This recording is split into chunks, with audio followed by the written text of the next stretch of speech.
Bonjour à toutes et à tous et bienvenue à ce nouveau Good Morning Market. Nous sommes le jeudi 4 juin 2020 et la dictature haussière continue sur les marchés boursiers. Cela est dû notamment à des statistiques encourageantes. Effectivement, hier, le calendrier économique a pris la main. Le calendrier économique a pris le dessus avec notamment en Chine un PMI des services à son plus haut niveau en 10 ans. Le PMI des services de la zone euro a également atteint un plus haut niveau, mais cette fois-ci en 3 mois. Et l'enquête ADP est ressortie en dessous des attentes et a fait état de 2,76 millions de pertes d'emploi en mai, soit beaucoup moins que les 8,75 millions attendus. Donc dans ce contexte-là, les indices américains ont terminé la session en territoire nettement positif, notamment pour le Dow Jones, hein, le Dow Jones qui a gagné 2,05%.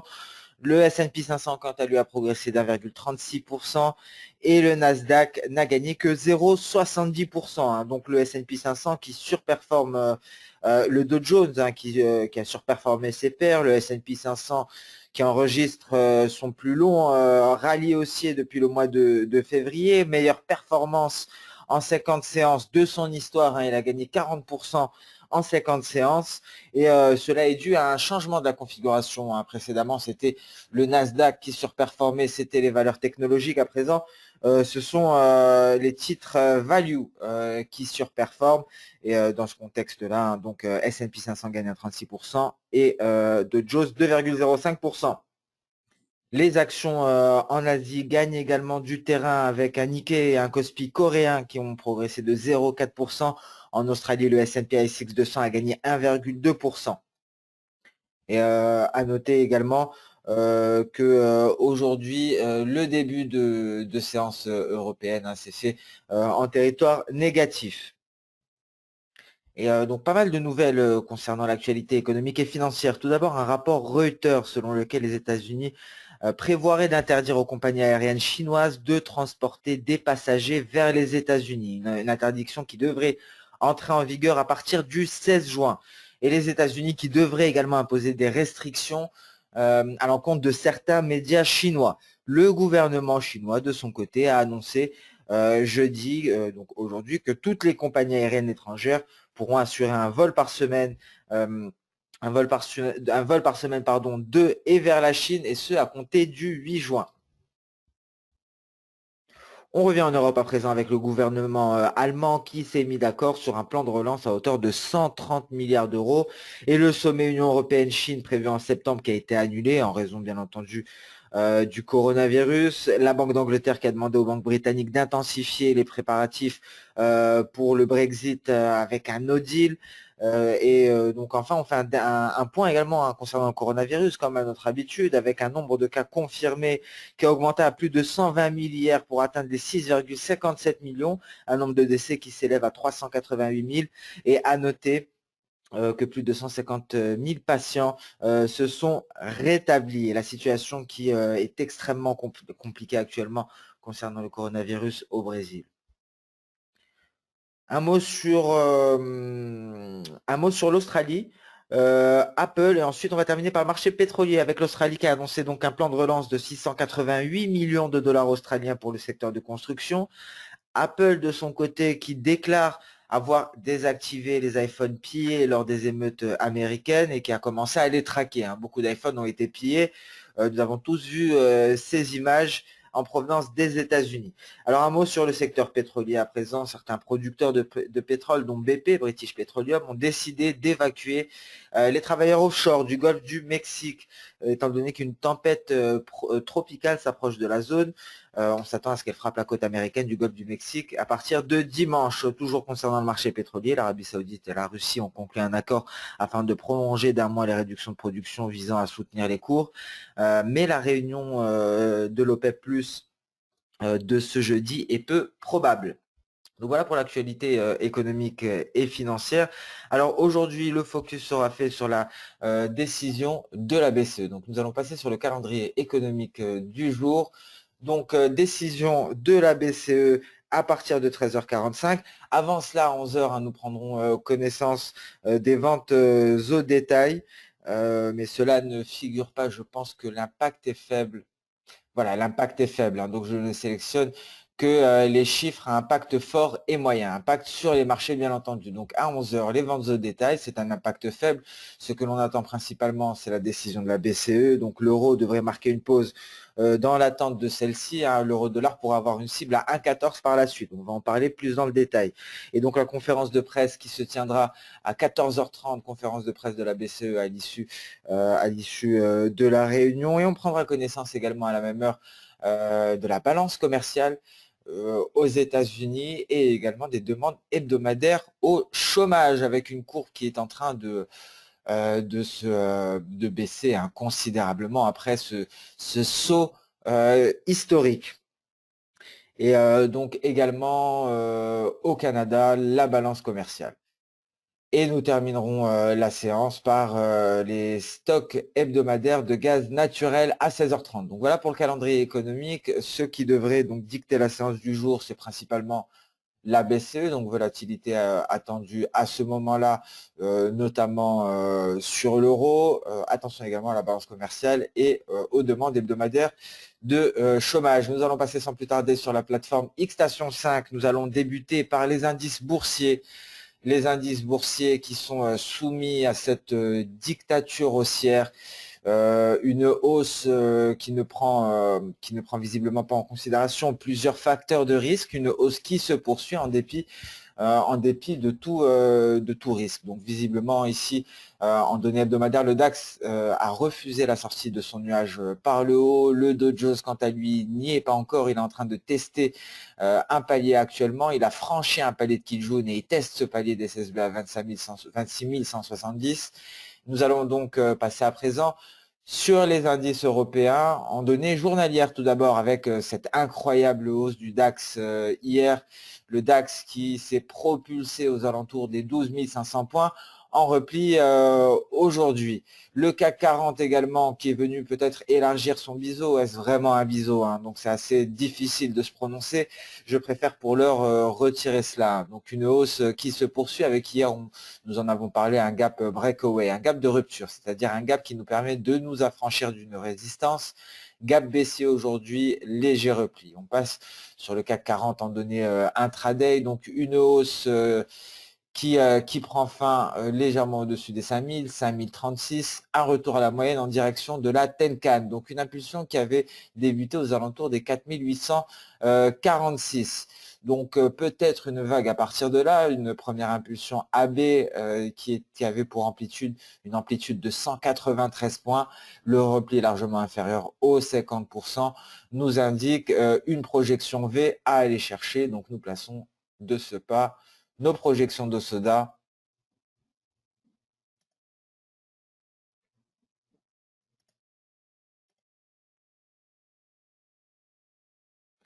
et à noter hein, que je débute très exactement à l'objectif de la précédente projection, un objectif qui avait largement été atteint. Il était ici en vert, nous avions déterminé ici une vague en N, donc je prends encore le temps hein, pour la théorie, histoire de mettre tout le monde au même niveau par rapport à cela. Ici, nous avions une vague en N. Pourquoi? Souvenez-vous, nous avions AB qui correspondait, qui avait une amplitude de 120 points, BC une amplitude de la moitié, 60 points. C'était une vague en N, donc nous avons tracé notre projection et le N, nous l'avions mis en vert, un objectif qui avait été atteint. Donc ici, nous avons un retracement de moins de la moitié, c'est une vague en V. Donc après avoir tracé notre vague, nous allons nous intéresser à la projection V. C'est tout ce qui va nous intéresser avec un objectif à 5100 points.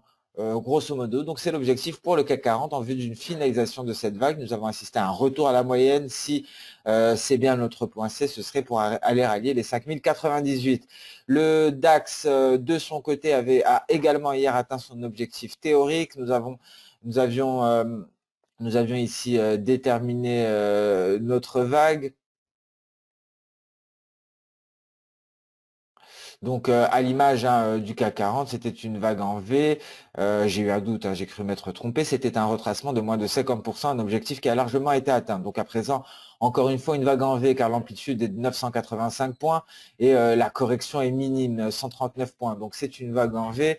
Ce qui va nous intéresser, c'est la projection V. Donc on sélectionne nos plus bas, nos plus hauts et le creux intermédiaire, 12 711. Donc très peu en termes de money management, en termes de risk-reward, ce n'est pas intéressant. Donc peut-être privilégier, lorsqu'il n'y a pas suffisamment d'espérance de gain, privilégier les stratégies de vente à court terme une fois que la projection d'Osoda est atteinte ou une fois qu'elle est surpassée, une fois que l'on a déterminé le point de retournement. Comme à ce niveau-là, nous avons poursuivi. Si c'est un point de retournement, il pourrait être judicieux de vendre pour un retour à la moyenne, pourquoi pas en direction de la Kijun. Ici, l'espérance de gain est extrêmement faible, mais on peut tout de même, avec un levier conséquent, on peut aller chercher les 12 711. Donc voilà pour les indices européens. Nous allons passer sans plus tarder sur les indices américains. Nous allons débuter par le Nasdaq. Le Nasdaq qui s'est fortement rapproché de son record. Nous n'avons toujours pas atteint. On va passer directement sur l'intraday. Souvenez-vous de cette configuration bullish qui est toujours en cours de formation. Nous n'avons pas atteint l'objectif. L'objectif est à 9785.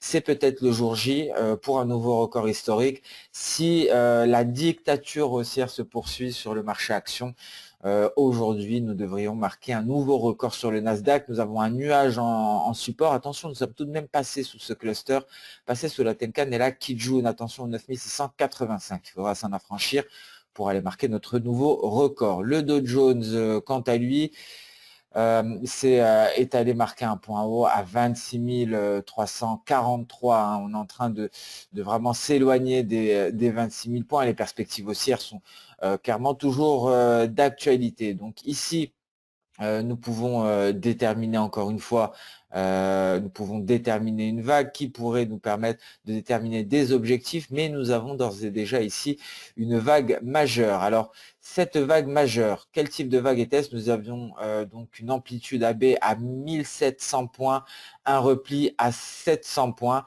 donc visiblement une projection V à aller chercher car le retracement a été de moins 50%.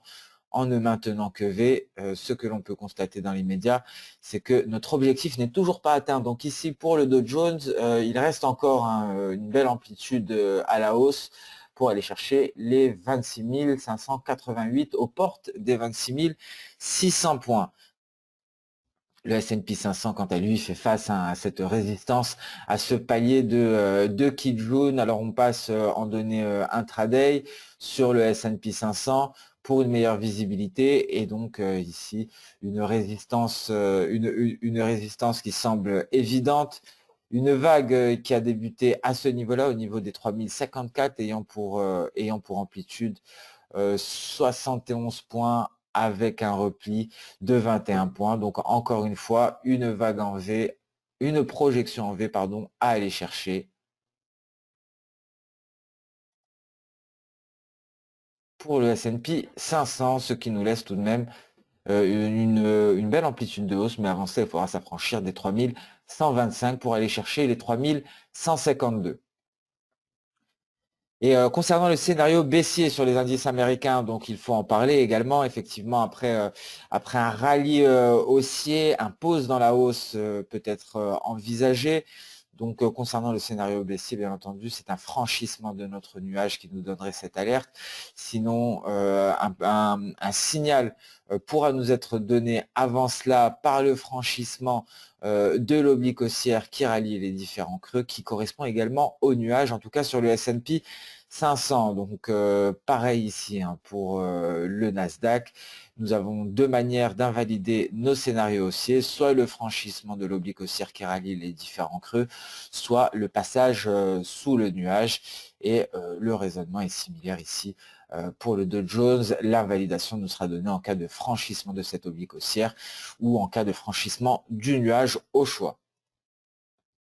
Nous allons passer sans plus tarder sur les matières premières avec effectivement, nous allons débuter par le gold. Le gold qui a bel et bien effectué son pullback en direction de l'Apex. Nous allons passer immédiatement en données H4. Alors, prudence tout de même sur cette vague en N. Ici, il faut ajuster étant donné qu'un nouveau creux a été déterminé et ce point C est inférieur ici au point A. Donc, nous allons attendre la formation des cours afin de déterminer de nouvelles projections. En tout cas, en H4, nous avons beaucoup plus de précision. Souvenez-vous l'ellipse que nous avions placée hier à 1700 $. C'est très exactement le niveau du gold aujourd'hui. Donc le gold qui a très exactement fait son pullback sur la borne supérieure et donc sur l'apex du triangle symétrique comme annoncé hier. Comme nous l'avions dit, effectivement, hein, c'est quelque chose qu'avait déjà fait le gold précédemment lors de ses précédents triangles. Donc un scénario qui s'est vu respecté à la lettre et peut-être une dernière chance pour les haussiers et un point de vente extrêmement pertinent sur un seuil psychologique des 1700 $. Sur l'apex de ce triangle symétrique, également la borne supérieure de ce biseau descendant. Donc toutes les planètes sont alignées actuellement. Et le silver également qui effectue son pullback sur la borne supérieure de son drapeau. Un pullback qui n'est peut-être pas finalisé, hein, peut-être que la borne supérieure de ma figure manque de précision. En tout cas, il semblerait que le silver ait encore un petit peu de potentiel à la baisse avant de rebondir. On passe à présent sur le pétrole WTI en données journalières. Nous avions déterminé ici tout d'abord une vague V. Une vague V, pourquoi? Car l'amplitude ici était de 9 $ avec un repli de 3,70 $, moins de la moitié. Donc c'est une vague en V. Nous avons très exactement atteint la projection V hier avant de se replier et de se replacer sous ce palier de SSB. Donc voilà comment utiliser Ishimoku de manière pertinente et efficace. On utilise tout ce qui nous est offert par ce système-là, les projections d'Osoda, et nous avons d'autres niveaux qui nous sont donnés par les paliers, d'autres indications par la lagging span. C'est une vraie vision globale des marchés. Donc le pétrole WTI qui est allé chercher la projection ici, la projection d'Osoda V, qui correspond aux 38,30 $. Et en données intraday, nous avons, je vais quelque peu agrandir. Donc déjà très rapidement, hein, je n'ai pas eu l'occasion de le voir avant, peut-être un éventuel triangle ici symétrique qui pourrait nous donner le signal d'achat ou de vente sur le pétrole.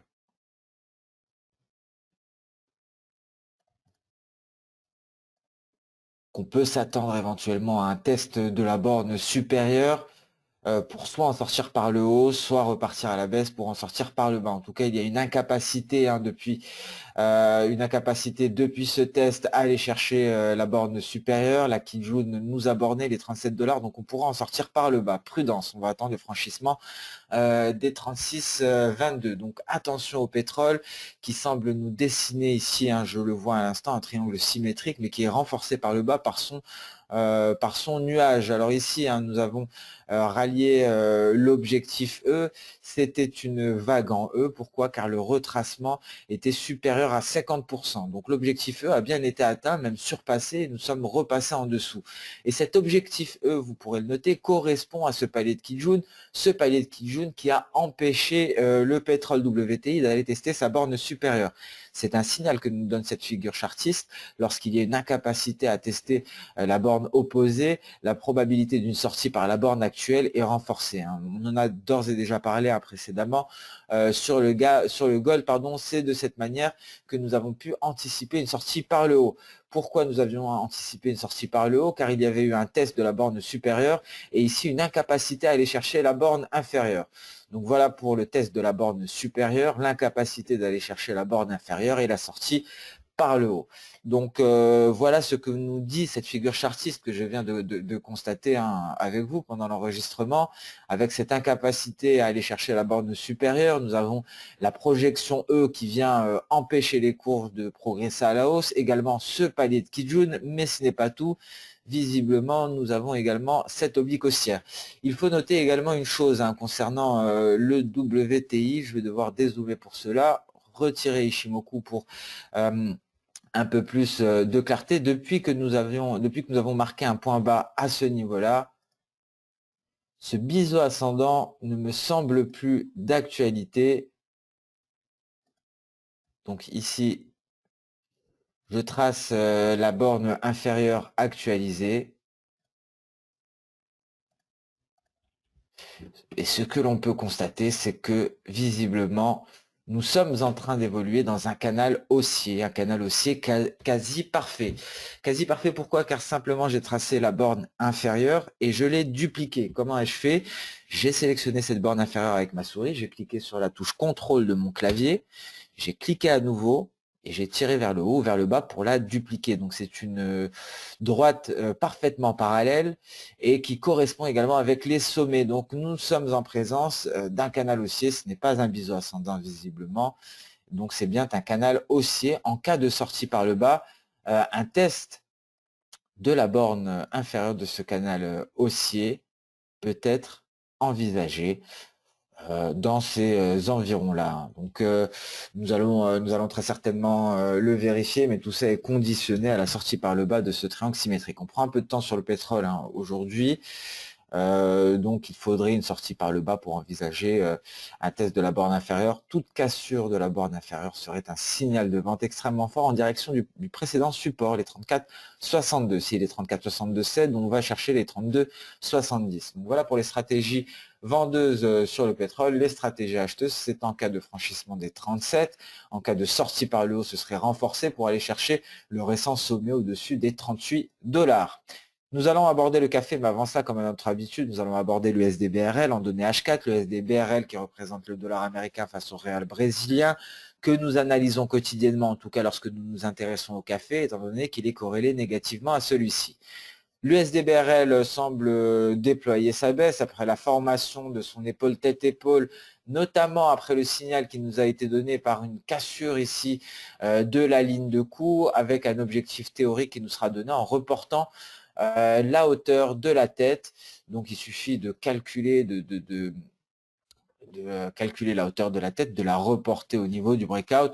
Ça nous donne l'objectif théorique de cette figure en épaule, tête-épaule, donc grosso modo les 4,023. Alors ce n'est pas une science 4,62, pardon, ce n'est pas une science exacte, c'est du chartisme, c'est comme les projections d'Osoda, hein, ça nous donne des niveaux, mais il ne faut pas les attendre, ces niveaux au cents près ou voire au point près. Il faut se donner suffisamment de marge, par exemple en plaçant un take profit, nous allons placer ce take profit en se basant sur les précédents niveaux. Il serait judicieux de le placer à 4,68 hein, dans cet exemple-là, le haut de cette mèche supérieure. C'est de l'appréciation personnelle, mais ne jamais placer sur un niveau précis, par exemple le niveau précis de l'objectif théorique à 4,58 et se dire que ça doit 4,57 et se dire que ça doit obligatoirement atteindre ce niveau. Non, ce n'est pas le cas. Même si ce niveau hein, est très important, c'est à l'ouverture d'un gap haussier. Donc, il y a de fortes probabilités qu'on vienne le chercher. Mais il faut toujours se laisser un peu de marge, car ce n'est pas une précision extrême. Hein. Donc, c'est simplement indicatif. Ça nous permet d'avoir un objectif que l'on peut renforcer, préciser par les niveaux antérieurs. Donc, une baisse de l'USD-BRL qui se poursuit, qui confirme l'éventualité d'une hausse. En tout cas, un niveau de support hein, qui est sauvegardé. On a réintégré cette oblique baissière, une oblique baissière qui ralliait précédemment les différents sommets, et ce depuis 2017, l'oblique baissière qui a été franchie en novembre 2019, hein, pour ceux qui étaient déjà parmi nous, qui suivaient les Good Morning Market à cette époque-là, c'était un signal très fort et nous l'avions attendu hein, pendant longtemps, depuis la sortie du nuage par le haut. Il avait été confirmé ici avec un pullback qui avait donné une seconde chance aux retardataires pour aller marquer un sommet dans un rallye assez exceptionnel. Donc c'est ce que l'on essaye de guetter hein, pour le café, mais attention tout de même aux fondamentaux, des fondamentaux qui ont été développés lors du Commodity Wrap publié mardi, que vous retrouverez ici dans Actualité. Vous pouvez lancer une recherche, donc Actualité Commodity Wrap, si vous souhaitez prendre connaissance des fondamentaux sur le marché du café. Hein. Nous cotons, je vous le rappelle, l'Arabica, mais nous avons abordé également le Robusta, car il y a une augmentation d'exportation de Robusta. Hein. L'un des plus grands producteurs est le Vietnam, et il y a une augmentation de production en provenance du Vietnam et de l'Indonésie, augmentation des exportations, pardon. Et donc tout cela est abordé. Il y a également une forte baisse hein, de la demande, étant donné que une grande partie de la demande d'Arabica vient des cafés et des restaurants. Tout cela est précisé donc avec le parallèle, hein, avec l'impact du coronavirus. Donc si les matières premières agricoles vous intéresse, n'hésitez pas à en prendre connaissance. Hein. Il y en a pour tout le monde. Hein. Nous avons traité également cette semaine de l'aluminium, du pétrole et du gold. Donc voilà pour les matières premières. Nous allons passer sans plus tarder sur le marché des changes avec volatilité attendue, notamment pour l'euro, mais après hein, la conférence de presse. Ici, comme attendu, le dollar index a rebondi, est allé chercher cette zone de support. C'est la zone que nous avions déterminée pratiquement avec précision d'ailleurs. Donc un rebond avec un test de la borne inférieure du canal haussier est envisageable. Ce canal haussier, encore une fois, on a eu 2 sorties conséquentes hein, de ce canal haussier. À ce niveau-là, donc 2 sorties depuis 2018. Hein, nous avons intégré ce canal en août 2018 et à présent, nous allons peut-être effectuer un pullback. Nous sommes en train de constater la 3e sortie du dollar index de ce canal haussier. On peut ne pas la comptabiliser, sinon il faudrait compter également celle-ci. Cas, on peut s'attendre à un pullback vers la borne inférieure pour le dollar index qui représente, je vous le rappelle, le biais vert face à un panier de 6 devises majeures. Et donc l'euro-dollar qui est bel et bien allé chercher le dernier objectif que l'on s'était fixé ici, les sommets de début janvier 2020, et il se replie considérablement dans l'attente de la BCE, peut-être en direction des 1,1198. Attention, on pourrait retracer cette baisse, on pourrait assister à la formation d'une mèche inférieure.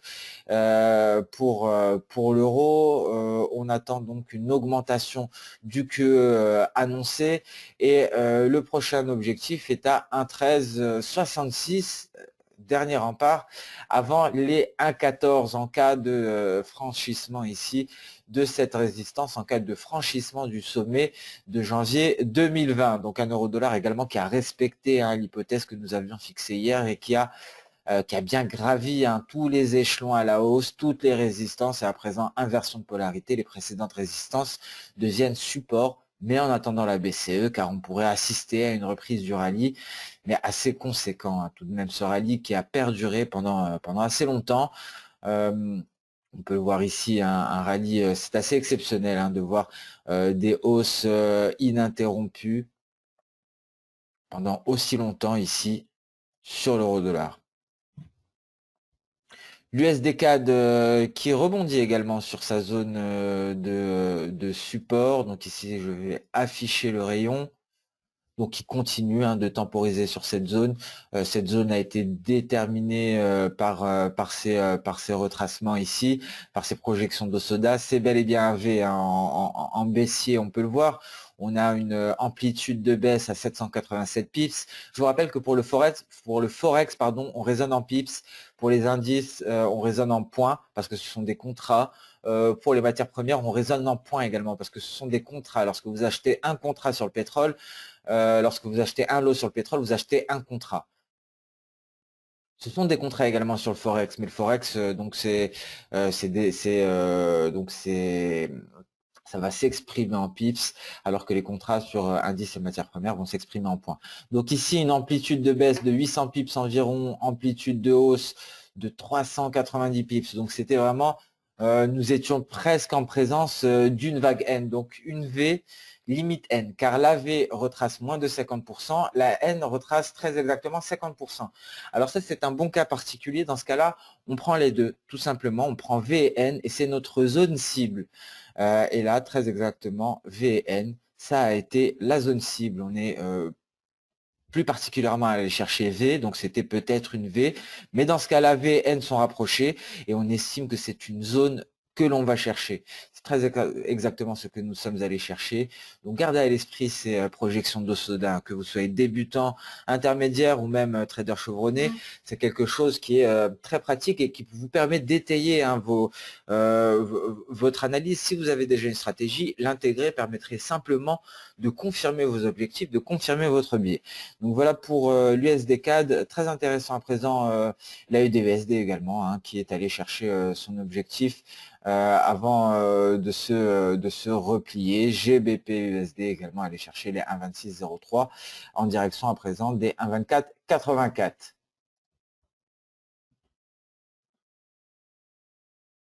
Ce Good Morning Market touche à sa fin. Je vous remercie d'avoir suivi avec attention. Donc depuis, on a poursuivi hein, ce caractère un peu de formation éducative du Good Morning Market dans le sillage des masterclass, car je vous ai fourni pas mal de théories. Je parle des projections d'Osoda depuis plusieurs mois aujourd'hui. Je ne vous avais jamais fourni de support.